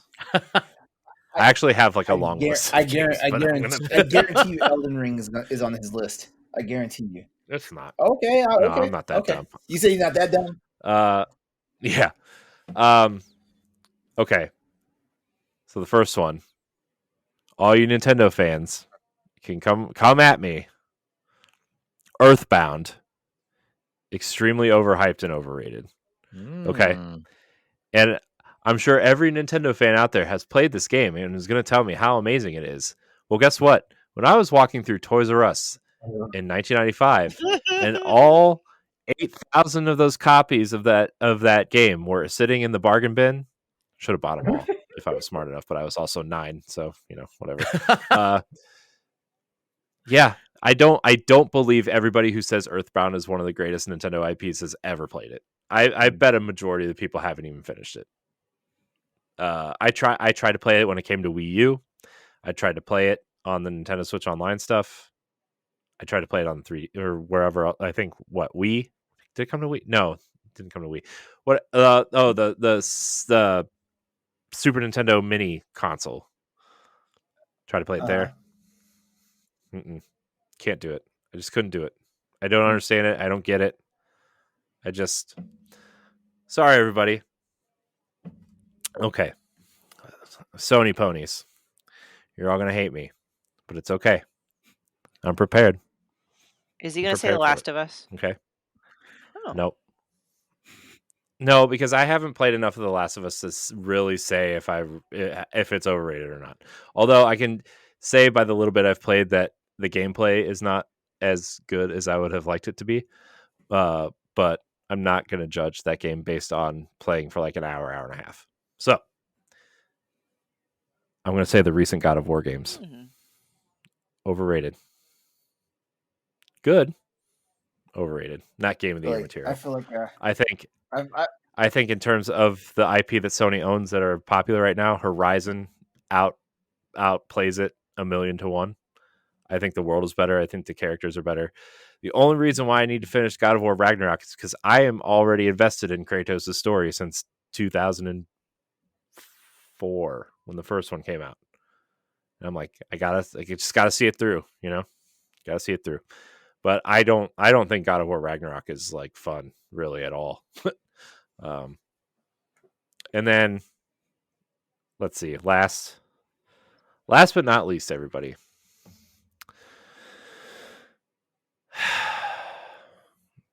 Man, these long dramatic pauses. I know. I think BioShock is incredibly overrated. Oh crap, man! Oh, you better be glad Austin's not. The whole You better be series? glad Austin's not on here. The first one, I never got past. Austin will come for your blood. Well, to be fair, Corey, I was the That's same way fine. too. I created this list of games that apparently are must play in your lifetime, and I started BioShock and I couldn't finish it. So Yeah, I've started it 3 separate times. I played it when it came out. I actually got the Big Daddy kind of special edition because everybody thought that game was going to be amazing, and mine was one of the ones that didn't get broken. I don't know if you guys remember that, but the special editions of BioShock, the tips of the drill on the Big Daddy, like most of them were broken when they shipped them. And I ended up selling it to my friend for like $20 because he loves BioShock. So, yeah, I don't like the movement. I don't think the shooting is very good. And this is in an era where I didn't really care to aim down sight, so that's not like the issue or anything, right? I don't know. I just didn't really care for BioShock. I thought I just kind of was over it after a couple hours. 3-5. Well, I got like halfway through BioShock and I was like, I'm done. I don't care. I just don't care. But those are my 3. Okay. I've come up with 2. To be fair, because one I've played, one I have not played. But even if I played it, I think my decision would still be the same. The first, I'll go with the Nintendo IP first, and this is saying it as a fan, like spicy. Huh? I said spicy. It's Pokemon, and this is saying it as I have Pokemon Scarlet. My son is Pokemon Violet. I collect Pokemon cards. So don't get me wrong. I like Pokemon generally. Okay. But I think that after all this time where Pokemon are named after garbage, ice cream, like a set of keys, like I'm sorry. It's just that, like the intensity when I'm like in these Facebook groups for this 9th generation. I don't know if maybe I outgrew it, but I'm like, guys, it's okay. Like, and it's not even because the game came out all glitchy. Like, I also did not really care so much. I still had fun, but like, there's enjoying the game, and then like everybody else were like, holy shit! Corey, you kind of referenced that was the game that came out where like it just propelled significantly more sales for the Switch. Like the hype was so intense. Holy crap! So it's the intensity that I'm calling out more than anything. Like, hey, it makes some money, and I do own their stuff, so I'm not fully shitting on it. It's just the hype. We could pump the brakes a little bit. It's not that great. Again, I just can't get over the Pokemon that looks like a fucking vanilla ice cream cone. Like, you're out of ideas, guys. Please stop. That's funny. So that's one. Although I personally, What about the one that's a garbage Garbodor. bag? Yeah, he's literally a bag of trash. Garbodor. I'm like, what? Are you serious? And like, I'm too tired to like. Got to catch them all, though. You have to catch them all. Yeah. There's just all the garbage, even the garbage ones. Yeah. One man's garbage is another man's treasure. Pokemon. Or Pokemon. Exactly. The other one is Fortnite. This is the one that Yeah. Mm. So there's the two like super popular games, and it's Fortnite and Minecraft. Minecraft, I can at least say people can really do a lot in that game and helps with creativity. So like I I'm turned off by anything that's a fad or super super popular, but at least I get Minecraft. I can actually see the creativity and whatever. With Fortnite, I just don't understand why everybody loves it so damn much. I don't honestly see what's so special about it. I'm not saying it's a bad game. The amount of skins that are available are pretty cool, right? Like I get it. Star Wars one's in the store right Exactly. now. So again, Mhm. I'm trying to be fair, but at the same time, I just don't understand why everyone's all about like, oh, Fortnite. Like, dude, put the controller down, expand your horizons, and play other games. I just feel like there are certain people that will only play like a Fortnite or they'll only play a Minecraft. Like those mainstream games, they're just so obsessed with it. Yeah, I'm not going to defend Fortnite, but I will say this: I'm not a Fortnite like person. I have played Fortnite, but I will say like some of the appeal is like when you were a kid. At least when I was a kid, I didn't like. I would have sets of like a couple GI Joe guys and a couple Star Wars characters and a couple whatever, and they would have like big Mm. wars against each other, and just mix all your toys together. Right? That's kind of Fortnite. You're just mixing all your toys together and you're playing, right?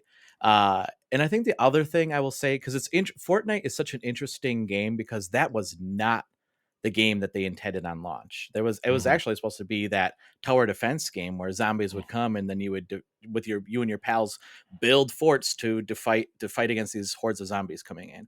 And then they added this whole we'll add this other version where you can play against your friends, and they scrapped the whole like building and horde zombie thing for It's the still online in there. If you there's still that mode is still in there. They just stopped updating it like yeah 3 years yeah ago. yeah it's like minor now, right? Like that was supposed to be the Mhm. major thing. But what I think is appealing to those types of games is it's an interesting because it's a narrative, but not like the narrative what we would think. The narrative is more of you and your buddies getting together playing, and you talk about like, remember that one time when we were down and we were like third place and there was like 5 people we were going against yet, and it was just the 2 of us and we took them all out. That was so amazing. That's Mhm. the narrative of those types of games. It's more about like the epic moments that you have with your friends and those like high risk moments that you had with your friends, and you're able to pull off a win. Or like in my case, remember when we had one person, it was 3 of us versus 1, and I missed every shot. You guys got killed and I was shooting the guy. I'm like, I got this, guys, I got this, and then I died. Like that is my narrative for that Oh, game. thanks for sharing that. But that being said, I 100% No, agree totally with you. cool. I'm not That just disagreeing. honestly further highlights the fact that I don't have friends because I don't play multiplayer stuff. Yeah. Well, hey, you're welcome to play Fortnite with us whenever we play. So Thank you. Yeah, it's Fortnite was it's something I play with my nephews as they're super into it, and they added that no build mode, which actually made it yeah, a lot more digestible for me to yeah, just me go in. too. I'm like, I can just go in and find weapons and shoot people. I don't have to worry about somebody building a city block in 5 seconds while I'm reloading my weapon, right? So Yeah, yeah, yeah. yeah. LeRon, what are your overrated games? I have 2 RPGs and I have 1 action title on here, and like they are very famous games. Very famous games. Famous games. Famous, yeah. So What? where do I start? Do y'all want an RPG first, or do y'all want the action title first? Give me the action Same. title. I want to know. Devil May Cry 4. Devil May Cry Oh, 4. Like, I mean, I thought that was the one that everybody didn't no, like. that was Devil May Cry 2. I don't know. Yeah. I've only played the one reboot by Ninja I've Theory, played so I don't I've know played anything about every it. Devil May Cry game, and honestly, Devil May Cry 4, Devil May Cry 4 introduced Nero, and all that stuff, but at the same time, like it did it, like in the introduction to Nero, they basically like threw away Dante, in that regard and stuff like that, like like Devil May Cry always has ups and downs, but 4 was just. I say this a lot. I say this a lot when I describe Devil May Cry 4, so I'll say it on this podcast. Devil May Cry 4, you spent half the game playing as not Dante to wind up playing with Dante and just play the game in reverse. Like that, I'm sorry. That's a big jerk. That's a big hand job for me that doesn't have no payoff, in my opinion. Combat was pretty decent, even though there was that stylish factor I didn't feel was there. Like stylish combat is kind of what made the Devil May Cry series what it is, and it seems like every even numbered Devil May Cry kind of stumbles, because Devil May Cry 1 was phenomenal. Devil May Cry 2 could die in a fire. Devil May Cry 3 brought it back in style. Devil May Cry 4, like what the fuck were you thinking? Devil May Cry 5, excellent game. And stuff like that. So, what about the reboot? Oh, I You forgot love the best DMC one. Devil May Cry. I love it. And you know what, Internet, come for me if you want to. Hit the show notes. You'll find where to find me on social media and all that stuff. Let's talk if you guys feel bad, if some type of way about DMC Devil May Cry, because that game was hot.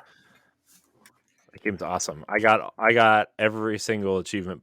Here's the thing: I was playing it on my PS3, and I almost was my first platinum trophy. And then I started playing Final Fantasy 13 alongside it, and it bricked my console. Oh. So I turned around and bought it on Xbox 360 and got every achievement and almost got all the achievements in the DLC as well. Bricked your console? Wow. Yeah. Which was sad because I really liked Final Fantasy 13, and that's another overrated game in my opinion. Is that the RPG overrated? No, it's not that. No, but guess what? Nobody likes Final Fantasy 13. But guess what? One of my RPGs is a Final Fantasy title, and it's not 7. Which one is it? It's not 7. Oh, 7.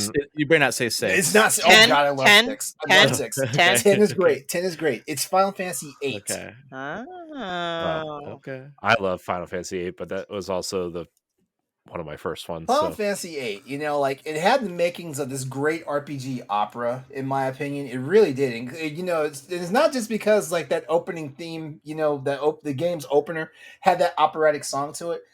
What really upset me about Final Fantasy 8 is the fact that we have this world-ending event coming, but your main character is worried about this girl that he saw at this dance. Priorities. Yeah. I mean, that's what I was worried about when I was in school. The head mistress is crazy and is going to crack the world apart. But I have to find this girl that danced with me for half a moment, at the graduation ceremony and all this stuff. And speaking of that girl, she's I'm not sure who's more useless in the Final Fantasy series. Is it Rinoa or is it Yuna? I don't know. Whoa, Yuna's the best black mage in Final Fantasy X. Yes, I learned that after I beat Final Fantasy X. I was like, why didn't y'all tell me this while I was playing Final Fantasy X? Because I really thought this chick was not worth a damn. Yeah. So, I mean, honestly, there was a lot of good things. I love playing the card game. I wasted a lot of time in Final Fantasy VIII playing that card game. That's for real. And you know what? I hope they never remake this game. I hope they never do it. It's just.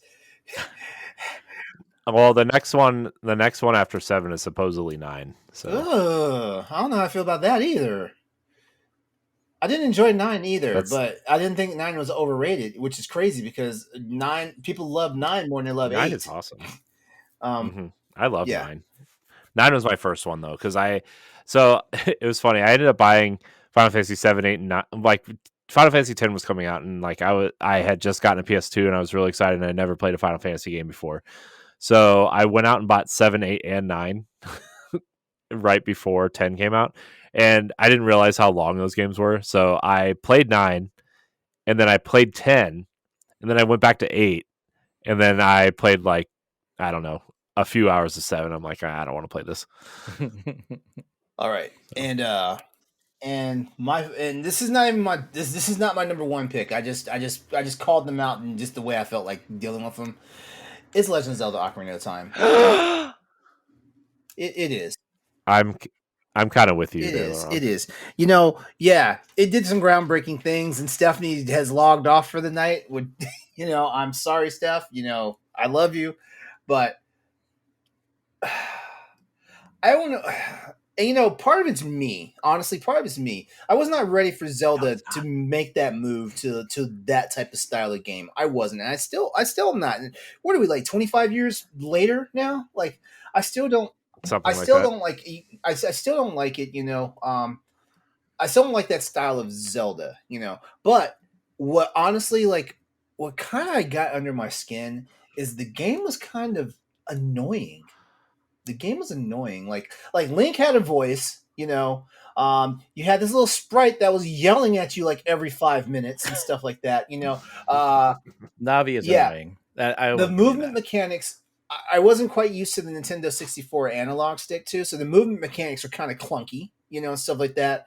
But what really took the cake was either when Link died or he fell down a cliff. Oh my god. I was not ready for all that noise. I was not. And the one thing I did like about Ocarina of Time, even though I never beat it, I watched a Let's Play of it, is when he took out Ganon. I was not ready for that, but it also made me realize, hey, Legend of Zelda has always been a violent game. It was just all cutified with sprites and everything, so we didn't realize what was going on. Very first game, he shot Ganon through the heart with a silver arrow, and the guy exploded, and a pile of ashes was left with the Triforce sticking out of it. Like, damn. Fast forward to Wind Waker, like he basically does the downward thrust from Zelda 2 right into Ganon's skull, right through the circlet. Like, man. Yeah, but yeah, those are my Final Fantasy VIII, Ocarina of Time, and Devil May Cry 4. Wow. What about you, Roger?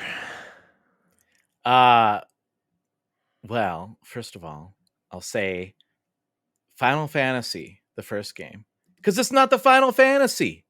It keeps going. No, that was a joke. What? I love it.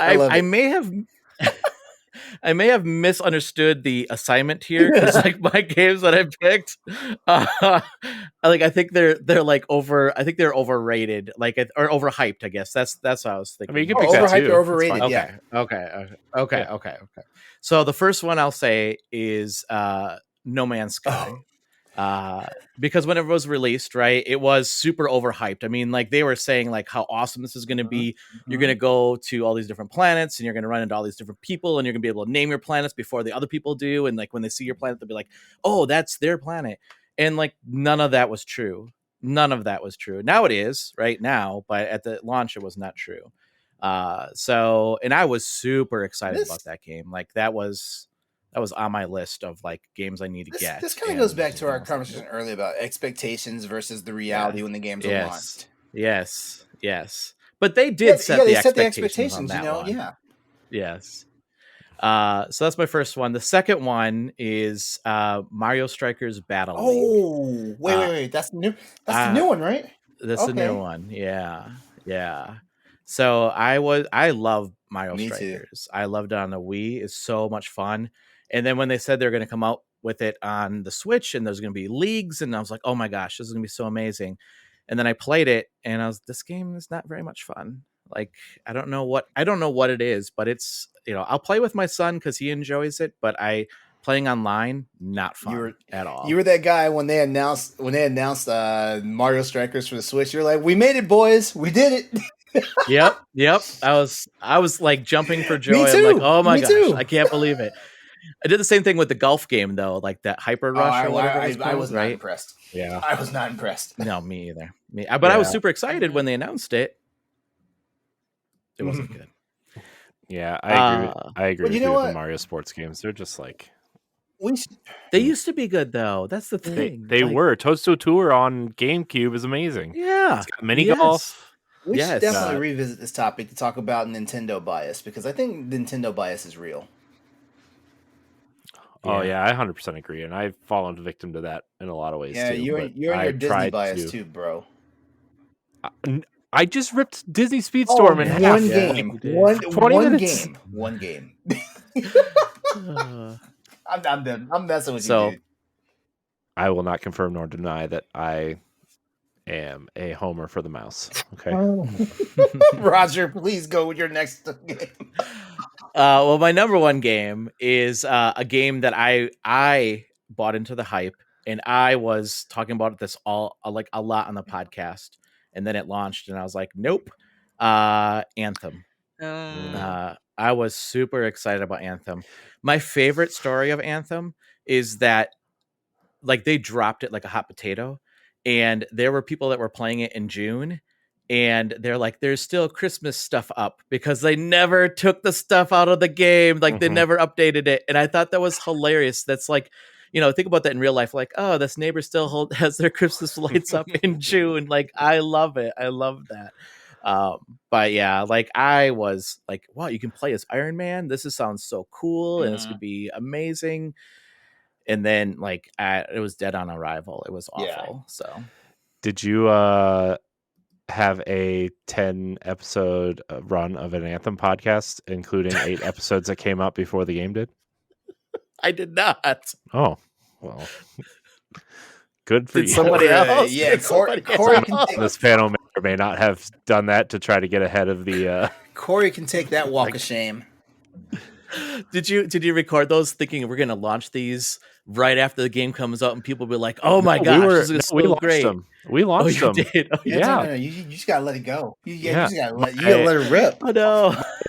My friend bought the Anthem comics that had come out, and like we were talking about the lore of like and all the stuff, right? Like we were preparing to be the Anthem podcast. And hey, well, look at it this way. I love it. Look I at it love this it. way. The Anthem podcast walked so Tower Casuals could run. So here's the thing is like the name was cool. It's the coolest name for a podcast and the coolest theme song we've ever had, and just didn't take off. Javelins for Hire was the podcast. Oh. It had this really cool pink and black color scheme. We were going for it, and I think you should bring it back. Bring it back. Yeah, we'll bring it back for one last episode when they finally shut down the Anthem servers. Oh man, good times. Good times. Was that it? Was that That your was third it. one? That was my third one. Yeah. Okay. Yeah. Well, we're gonna wrap it there. Roger, thank you for coming on the show tonight. This was super fun. Yeah. You have to come back for sure. Yeah. Thank you for having me. I really appreciate it. It was a lot of fun. You guys are a lot of fun. You're a lot of fun. Where can people go to find your podcasts? Plug it one more time before we get out of here. Yeah. Then, you can go to my website.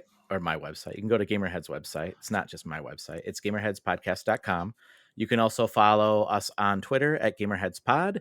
And you can follow me on Twitter at NintendoRaj. Yes, I know my handle is like Nintendo related. I love Nintendo, but I can be critical of them as well. But yeah, that's how you can find us. And then, yes. Don't invite this guy back to the show. I'm just messing with you. Yikes. Yeah, wow, thanks. Thanks for having me on. I feel real welcome. Thanks.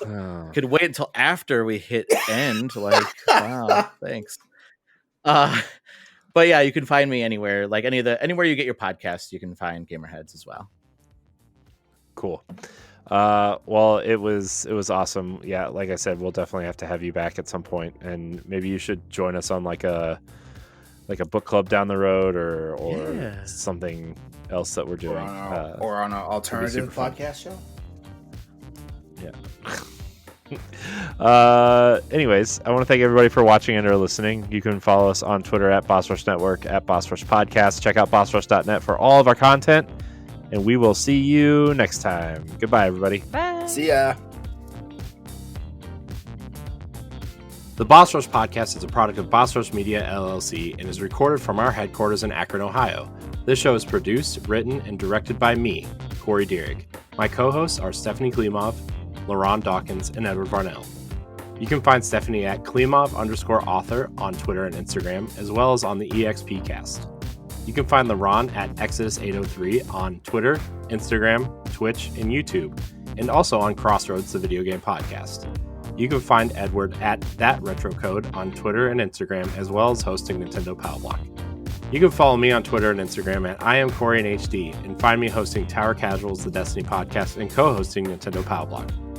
Find the Boss Rush Podcast on all social media platforms at Boss Rush Podcast. You can also follow Boss Rush Media and Boss Rush Network on all major social media platforms. Join the Boss Rush Network Discord and Facebook groups to interact with other friends and fans. Thanks for listening, and we'll see you next time.